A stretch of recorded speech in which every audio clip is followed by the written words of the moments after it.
Assalamualaikum warahmatullahi wabarakatuh. Saya Intan Salma Ben Kalista.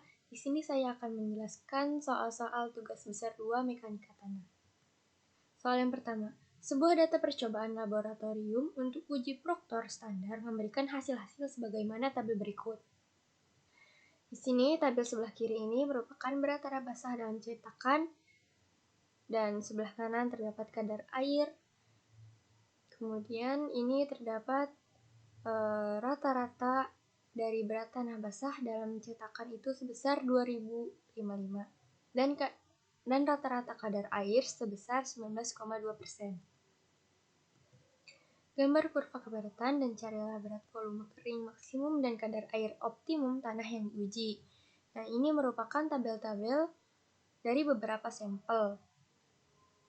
Untuk menentukan kadar air optimum, langkah pertama yang harus dilakukan yaitu membuat kurva kepadatannya. Seperti ini, di mana X-nya itu kadar air dan Y-nya itu merupakan kepadatan keringnya. Sebelum kita mencari kurva, kita harus mencari berat kering dalam keadaan basahnya dulu. Rumusnya itu massa dibagi dengan volume. Volume ini merupakan volume cetakan yang merupakan berat proktor dan ini sudah ditentukan. Alasan kita mencarinya itu karena data yang kita dapat merupakan tanah basah yang dalam cetakan nih. Berat tanah basah dalam cetakan. Kemudian setelah kita mendapatkan berat jenis atau berat isi basahannya, baru kita bisa mencari berat isi kering. Dengan rumus, berat kering dalam keadaan basah dibagi dengan 1 ditambah kadar air. Nah, selanjutnya baru kita bisa membuat kurva kepadatannya. Caranya itu mudah, menggunakan scatter di menu insert untuk membuat kurva. Terus untuk menentukan agar bisa dikatakan kadar air itu optimum, itu ketika dia mencapai puncak kurva pada kurva tertinggi. Nih, jadi kita lihat di sini kadar airnya itu terjadi pada 15,6%. Selanjutnya mencari volume kering maksimumnya. Volume kering maksimum ini terjadi apabila tanah berada pada kondisi zero air void. Kondisi ini tanahnya itu tidak terdapat udara. Jadi rongganya itu bisa aja dipenuhi oleh air 100% atau tidak ada sama sekali.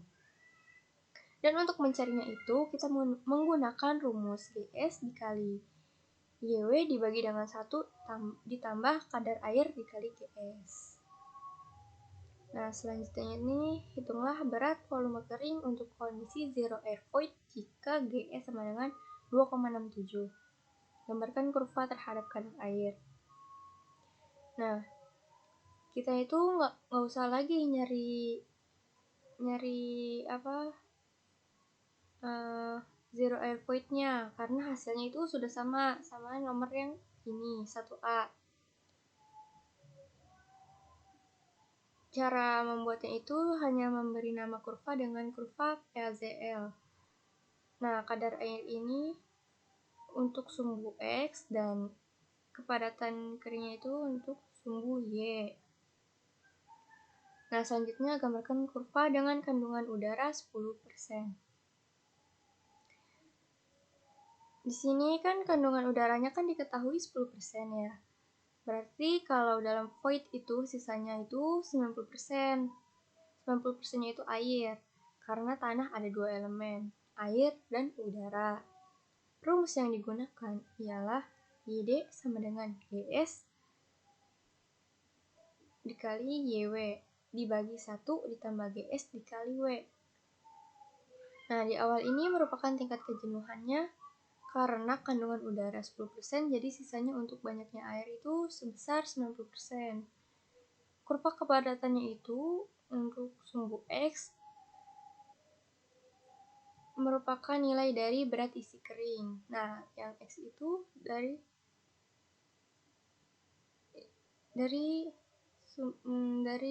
berat isi kering dan sumbu Y-nya itu dari kadar air. Dan bisa disimpulkan Semakin besar nilai kadar air, maka semakin kecil nilai berat isi keringnya. Nah, jelaskan mengapa perlu dilakukan pengujian pemadatan laboratorium dan apa kaitan antara pengujian laboratorium dan lapangan.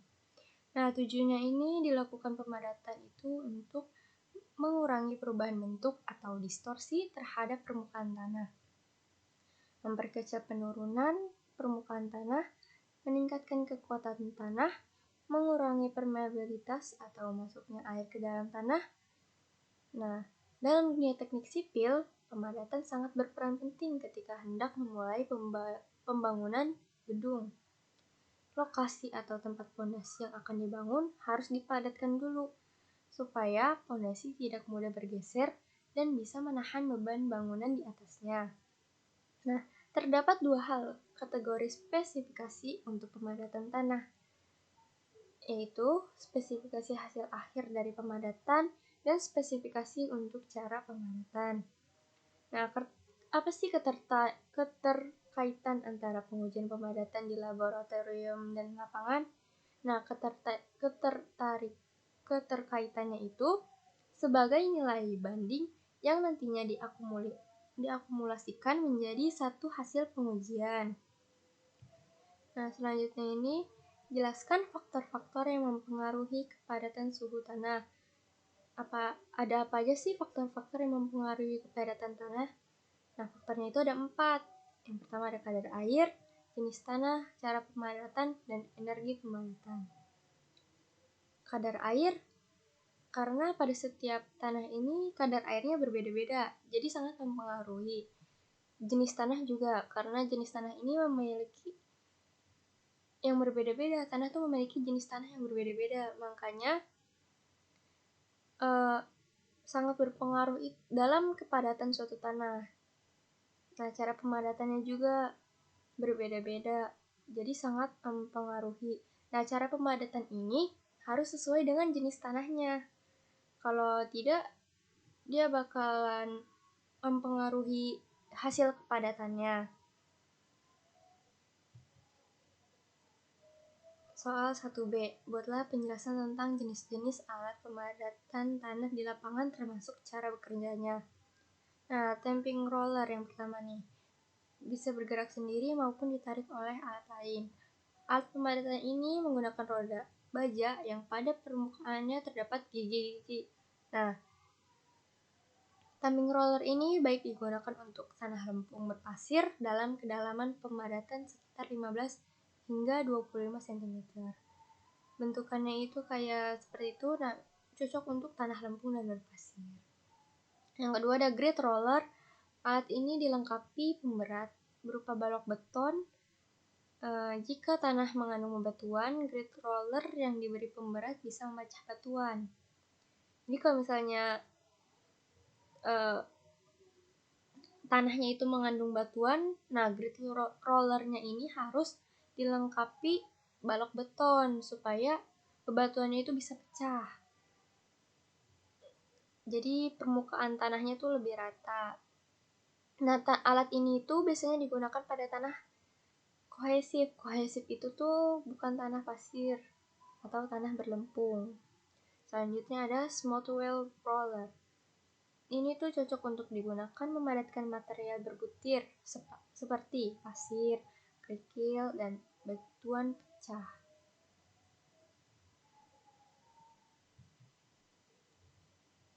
Yang keempat ada pneumatic tire roller. Tekanan pada roda dan berat alat yang sangat besar membuat alat ini mampu memadatkan tanah sampai kedalaman cukup besar.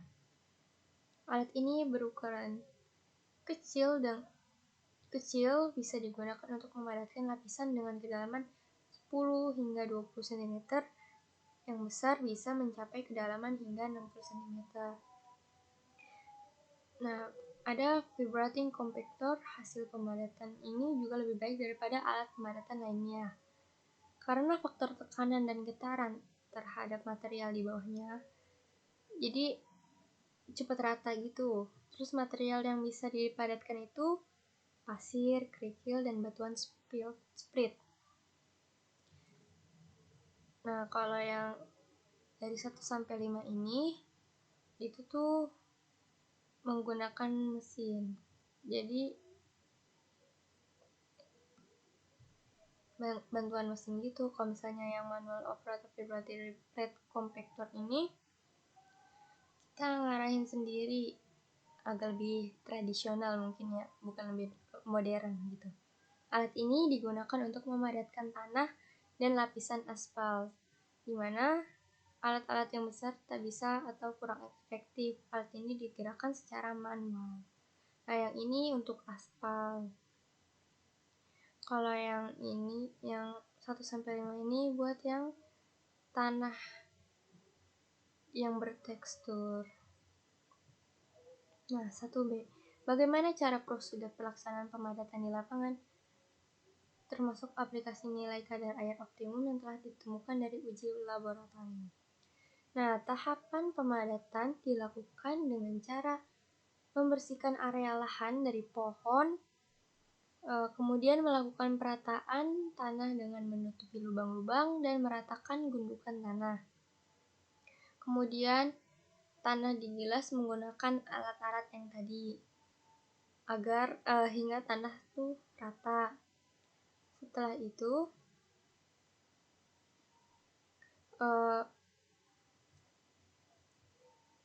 pemadatan tanah dilakukan meningkatkan kekuatan tanah, memperkecil daya rembas air, dan memperkecil pengaruh air terhadap lahan. Nilai kadar optimumnya. Soal nomor 2A. Suatu lapisan tanah ditunjukkan pada gambar di bawah ini. Hitung tegangan total, tegangan air pori, dan tegangan efektif tanah pada posisi titik A. Yang pertama ada SEM. Rumus itu VS sama dengan 1 dikurang VP.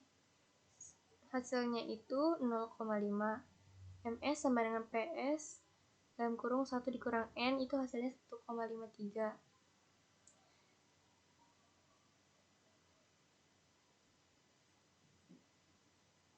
Dan hasilnya 1,35 itu air set itu 1,85. Nah, di sini ada clay. Rumusnya yang titik sen itu tegangan totalnya itu GS sama dengan 2 dikali YD dikali JW dengan hasil 26,49. Tegangan porinya itu tidak ada. Tegangan efektifnya itu 26,49. Yang titik water, tegangan totalnya itu 62,79. Tegangan porinya itu 19,62. Tegangan efektifnya itu 43,17. Yang clay itu tegangan totalnya itu 141,27. Tegangan porinya itu 58,86. Dan tegangan efektifnya itu 82,41. Jadi pada titik A diperoleh tegangan total sebesar 141,17 kN per M persegi, tegangan air porinya 58,86 kN meter persegi, tegangan efektifnya didapatkan 82,41 kN meter per meter persegi. Selanjutnya, hitung tegangan total, tegangan air pori, dan tegangan efektif tanah pada posisi titik A apabila mat naik sampai permukaan tanah. Gambarkan juga diagram tegangannya. Nah, ini merupakan tabelnya. Nah, di sini merupakan kurva-kurvanya. Yang sebelah kiri kurva tegangan total, yang tengah kurva tegangan air pori, dan yang sebelah kanan tegangan efektif. Selanjutnya, hitung tegangan total, tegangan air pori, dan tegangan efektif tanah pada posisi titik A apabila mat naik sampai 2 meter di atas permukaan tanah. Gambarkan juga diagram tegangannya. Nah, di sini sand plus water itu tegangan totalnya itu 36,3, tegangan air porinya 19,62, tegangan efektifnya itu 16,38. Yang water itu tegangan totalnya itu 72,6, tegangan air porinya itu 39,24, tegangan efektifnya itu 33,36. Yang titik clay tegangan totalnya itu 151,08, tegangan air porinya 78,48, tegangan efektifnya itu 72,6. Nah, jadi diperoleh pada titik A itu tegangan totalnya itu sebesar 151,08 kN per meter persegi. Tegangan air porinya itu 78,48 kN meter persegi. Tegangan efektifnya itu 72,6 kN per meter persegi. Nah, yang di sebelah kanan ini merupakan tabel dan juga kurva-kurvanya. Yang sebelah kiri kurva tegangan total, dan yang sebelah kanan tegangan air pori. Yang D. Hitung tegangan total, tegangan air pori, dan tegangan efektif tanah pada posisi A apabila mat naik sampai 2 meter di atas permukaan tanah. Nah, water 2 meternya itu tegangan totalnya itu 19,62, tegangan air porinya itu 19,62, tegangan efektifnya 0, sand plus waternya itu 55,92, tegangan air porinya itu 39,24, tegangan efektifnya itu 16,68. Nah, yang waternya itu 92,21, tegangan air porinya itu 58,86, tegangan efektifnya 33,35. Yang titik clay, tegangan totalnya itu 170,69, tegangan air porinya itu 98,1, dan tegangan efektifnya itu 72,59. Jadi pada titik A diperoleh tegangan total sebesar 170,69 kN per meter persegi. Tegangan air porinya sebesar 98,1 kN per meter persegi, dan tegangan efektifnya 72,59 kN per meter persegi. Nah, ini merupakan tabel dan kurva-kurvanya. Kurva tegangan total, tegangan efektif, dan tegangan air pori. Selanjutnya, berikan analisis terhadap hasil-hasil berikut. Nah, dari berbagai perhitungan yang telah dilakukan, maka dapat disimpulkan bahwa semakin diangkat kedalaman muka air tanah, maka tegangan efektif tanah juga akan berkurang. Maka kekuatan tanah juga akan berkurang semakin dalam kedalaman muka air. Tegangan efektif tanah semakin meningkat. Soal 2B.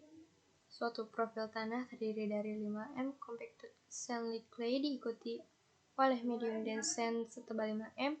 Di bawah sand ada lapisan compressible silty clay dengan tebal 20 meter. Muka air tanah mula-mula berada pada dasar lapisan pertama. Kepadatan tanah adalah 2,05. P-nya 1,94. Rosatnya itu 1,22, dan untuk masing-masing lapisan tanah tersebut. Hitunglah tegangan total, air pori, dan efektif pada titik pertengahan lapisan compressible silty clay. Didapatkan hasil tegangan totalnya itu 32,15, air porinya itu 15, dan tegangan efektifnya itu 17,15. Soal selanjutnya, hitung tegangan total, air pori, dan efektif pada titik tersebut. Jika muka air tanah turun 5 meter pada permukaan lapisan silty clay, berikan komentar tentang perbandingan kedua kondisi tersebut. Nah, tegangan totalnya 31,45, total air porinya itu 10, tegangan efektifnya itu 21,45. Kesimpulannya itu, apabila muka air tanah mengalami penurunan, maka akan mengalami tekanan pori yang melibatkan kenaikan dari tegangan efektif tanah, sehingga tanah akan memiliki tegangan efektif yang lebih baik apabila kondisi muka air tanah tidak tinggi. Soal nomor 3. Silinder horizontal yang berisi tanah ditunjukkan pada gambar berikut. Asumsikan L sama dengan 10, A sama dengan 10, dan delta H sama dengan 5. Elevasi muka air ditabung yang tinggi 5 cm di atas pertengahan silinder. Tanah adalah sand dengan E sama dengan 0,68. Hitunglah tinggi tekanan, tinggi elevasi, dan tinggi energi total ABCDE. Tinggi tekanannya Yang A itu didapatkan 10, B 10, C itu 7,5, D itu 5, yang E 5. Tinggi elevasi datum. Tinggi datum ke titik sama dengan itu minus 5 cm. Tinggi energi total yang HB itu 5, HT 2,5, yang HD-nya 0, HE-nya 0. Ini merupakan tabelnya. Nah, jadi tinggi energi total di suatu titik pada aliran air dalam tanah akan berubah bergantung pada tinggi suatu tekanan dan juga tinggi pada elevasinya. Gambarkan jaringan aliran untuk remesan di bawah suatu struktur seperti pada gambar berikut, dan hitunglah besarnya remesan jika koefisien permeabilitas tanah adalah 5 dikali 10 minus 5 meter per detik. Nah, ini rumusnya. Didapatkan hasil 7,5 dikali 10 minus 5 meter kubik per detik. Nah, berapakah gaya angkat uplift pada dasar struktur? HA sama dengan HO sama dengan HC sama dengan HD sama dengan HF sama dengan HY sama dengan 2,5 meter. Delta H didapat 0,375 meter. IEW-nya sama dengan 1 ton. Nah, tegangan angkat ini memiliki beberapa titik. Titik A didapatkan 4,875 ton per meter persegi, titik B 4,5 ton per meter persegi, titik C 4,125 ton per meter persegi, titik D didapatkan 3,75 ton per meter persegi.